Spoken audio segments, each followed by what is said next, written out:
I don't care. He's old. You know, he's not at the same level as he was when he was on Cleveland, when he won championships, Miami. You know, I wish I got to see that. You know what I mean? It would have been a harder task. The game is won in between the four lines. Always has, always will be. Best teacher in life is experience. I have a lot of them. I don't want to talk much more. Tomorrow's going to be a great game. I'm not here for I'm ready to play, and that's it. I appreciate it.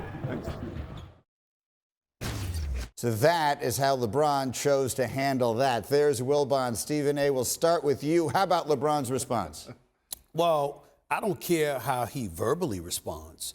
I care how he responds come game time. Now, all of us are basketball lovers. This is a basketball professional, an elite basketball player. We know what this game entails, and who knows it better than LeBron. Winning is the priority. Team togetherness is the priority, that cohesiveness.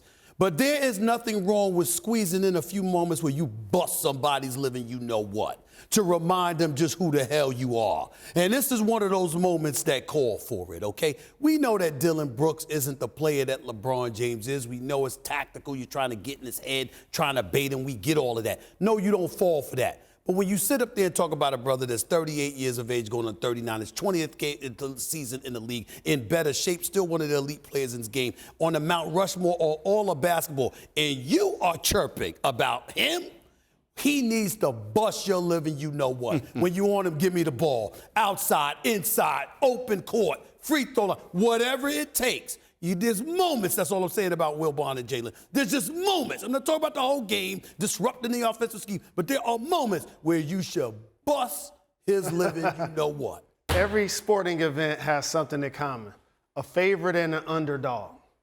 And when you're going against these all-time great players, you have to look in yourself in the mirror and have irrational confidence, because everybody else think you're going to get schooled when you're going against Kobe, which I have, Jordan, which I have, LeBron, which I have. But there are times when I went home at night where I played better than them. There were times where I won NBA Player of the Week. Therefore, when you play defense in particular, you got to have a screw loose a little bit. See Dennis Rodman, Metta World Peace, Bruce Bowen, Draymond Green. These guys have to go right to the edge of the pool, and every now and then, they're going to fall in or push you in. So for Dillon Brooks, he wants LeBron to make it a one-on-one battle because that takes him away from the team concept. And also, all you need to be able to talk trash is a voice. I hate when people think, oh, he ain't good enough to talk trash. You know what make him good enough? He on the floor with them, and he got a voice. And guess who won the previous game? Memphis. That gives me the chance to talk all of the trash that I want. For what it's worth, LeBron has shot 7 of 14 with Brooks as his primary defender in the series so far. Now, Michael Wilbon, we always turn to you for historical perspective. And, of course, you were around Michael Jordan throughout his career as much, if not more, than any other journalist. And we always compare LeBron to Michael. And so I found myself thinking, how would Michael have handled it if someone had said of him the things that Dillon Brooks said of LeBron? Greeny, you know, you were there in Chicago for some of that. Jalen's perspective is wonderful because Jalen, we got the historian, we got the man who played against all the guys in question. But I will just say this, and earlier today on our production call, and I know I asked you guys, how differently will LeBron respond to this compared to Michael Jordan and Kobe Bryant? And I think that those are the notable people. Magic might have smiled and laughed. He'd have been burning up inside and tried to get back at him in his own way.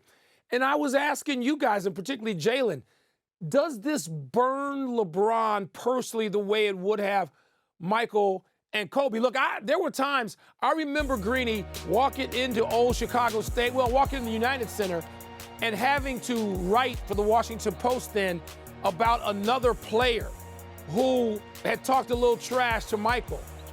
Michael got angry and got in my face before the game for daring to come to my hometown and his town to even ask him about that player. It was great. And then after the game, of course, Michael says to me, hey, listen, I knew you got to write about this kid. Don't be too hard on him. He's really going to be fine. And you're like, what? What just happened out here in this game in which you said this kid wasn't going to score any points, and I think he had 3 points for the game? Because Michael and Kobe took it personally in a way that I don't know LeBron will. Jalen, you are best to speak to this. Will this get under LeBron's skin in any way like it would have Michael and Kobe? Because they would have wanted to annihilate, in the context of winning, they would have wanted to and sought to destroy the opposing player who did this. Different skills, and you guys appreciate this. It's Kobe and MJ are MMA fighters. LeBron James is a boxer. The sweet science. He's going to be patient, he's going to be measured, and then he's going to go for the knockout.